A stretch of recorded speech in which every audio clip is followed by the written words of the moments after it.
दलित तरुणाला विवस्त्र करून मारहाण केल्याची घटना घडलेली होती आणि त्यानंतर या तरुणानं आत्महत्या केलेली आहे। अहमदनगरमधल्या कोपर्डीमध्ये ही घटना घडली आहे। विठ्ठल उर्फ नितीन शिंदे असे या मृत तरुणाचं नाव आहे आणि त्याच्या आत्महत्येनंतर आता या परिसरातलं वातावरण तापायला लागलंय।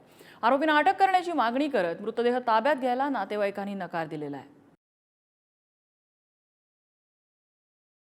जगायचं का मरायचं त्या कोपर्डी सांगा ना तुम्ही।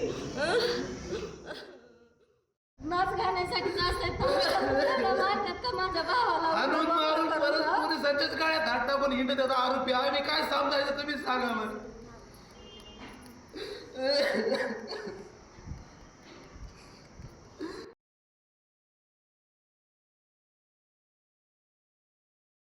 अहमदनगर जिल्ह्यातील कर्जत पोलीस ठाण्यासमोर जमा झालेली ही गर्दी न्यायासाठी आहे।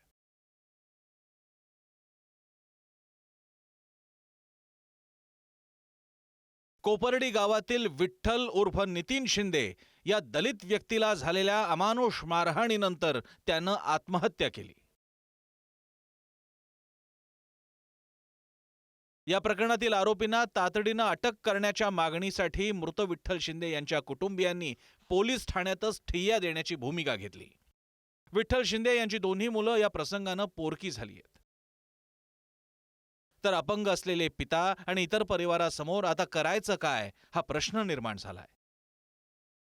जोपर्यंत या प्रकरणातल्या आरोपींना अटक होत नाही तोपर्यंत मृत विठ्ठल शिंदे यांच्या मृतदेहाचं पोस्टमार्टम आणि अंत्यविधी होऊ देणार नाही अशी भूमिका नातेवाईक आणि ग्रामस्थांनी घेतली आहे।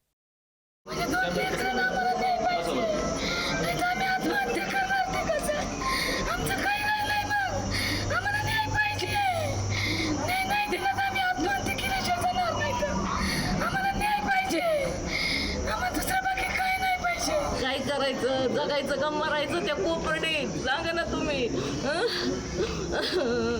काय नाही मग त्याची बायको तिकडं दवाखान्यात सलाईन लावले, त्याच्या बायकोची अवस्था बघताना तर तुम्ही काय म्हणतात।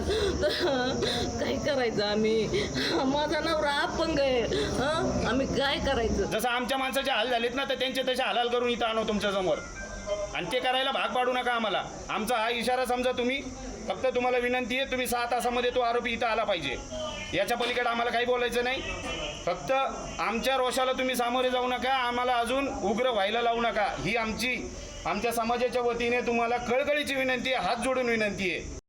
गावातल्या जत्रेत तमाशात नाचला या कारणावरून विठ्ठल शिंदे यांना अमानुष मारहाण करण्यात आली असा आरोप आहे। नेमकं काय घडलं? कोपर्डीत भैरवनाथ यात्रेच्या निमित्तानं गावात तमाशा होता। तमाशा सुरू असताना अनेक जणांसोबत विठ्ठल उर्फ नितीन नाचू लागले। तमाशात नाचू नको म्हणून जातीवाचक शिवीगाळ करत विठ्ठल यांना मारहाण झाली। तमाशामध्ये गोंधळ झाल्यानं अखेर तमाशा बंद करण्यात आला। विठ्ठल उर्फ नितीन यांना गावातल्या स्मशानभूमीमध्ये नेण्यात आलं। त्या ठिकाणी विवस्त्र करून विठ्ठल यांना पुन्हा मारहाण करण्यात आली। विवस्त्र अवस्थेत विठ्ठल स्मशानभूमीमध्ये रात्रभर थांबून होते। सकाळी नातेवाईकांना निरोप दिल्यानंतर आणि कपडे आल्यानंतर ते घरी परतले। मानसिक धक्का बसल्यानं राहत्या गळात गळफास घेऊन त्यांनी आत्महत्या केली।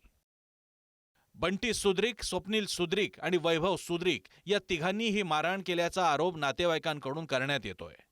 यातील 2 आरोपींना पोलिसांनी अटक केली असली तरी तिसऱ्या आरोपीला अटक झाल्याशिवाय अंत्यविधी करणार नाही अशी भूमिका नातेवाईकांनी घेतली आहे।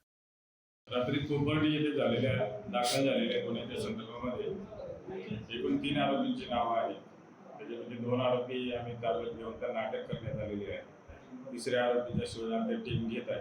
त्यांनी काही चुकी नसतं काढलं। नाच गाण्यासाठी मारतात का माझ्या भावाला आणून मारून परत पोलिसांच्याच गाड्यात हात टाकून हिंड त्याचा आरोपी आम्ही काय समजायचं तुम्ही सांगा मग। या घटनेनं कोपर्डी गाव पुन्हा एकदा चर्चेत आलंय। गावात असे प्रकार सातत्यानं घडत असल्यानं पोलिसांनी रिव्हॉल्व्हर ठेवण्याची परवानगी द्यावी अशी मागणी आता गावातल्या दलित तरुणांकडून करण्यात येते। प्रशासनाकडे अहवाल होता का नव्हता हा माझा प्रशासनाला सवाल आहे। खुली मुलं रिव्हॉल्वर घेऊन फिरतात, प्रशासन काय झोपा काढतंय का?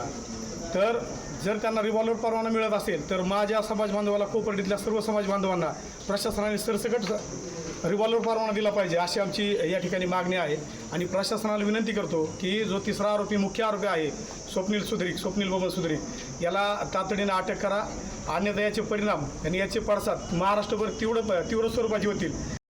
विठ्ठल शिंदे यांना झालेली अमानुष मारहाण आणि त्यानंतर त्यांनी केलेली आत्महत्या हा हत्येचा प्रकार असल्याचं स्थानिक आणि नातेवाईकांचं म्हणणं आहे.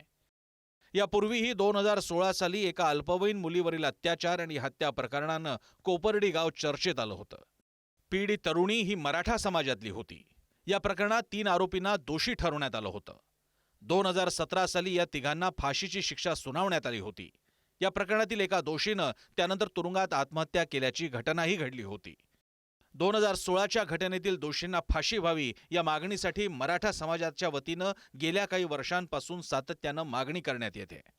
मात्र आता नव्या घटनेनं कोपर्डी पुन्हा हादरलंय. निवडणुकांच्या तोंडावर आता हा मुद्दाही महाराष्ट्रात तापण्याची शक्यता वर्तवण्यात येते. पोलिसांनी या संदर्भात 2 आरोपींना ताब्यात घेतलंय.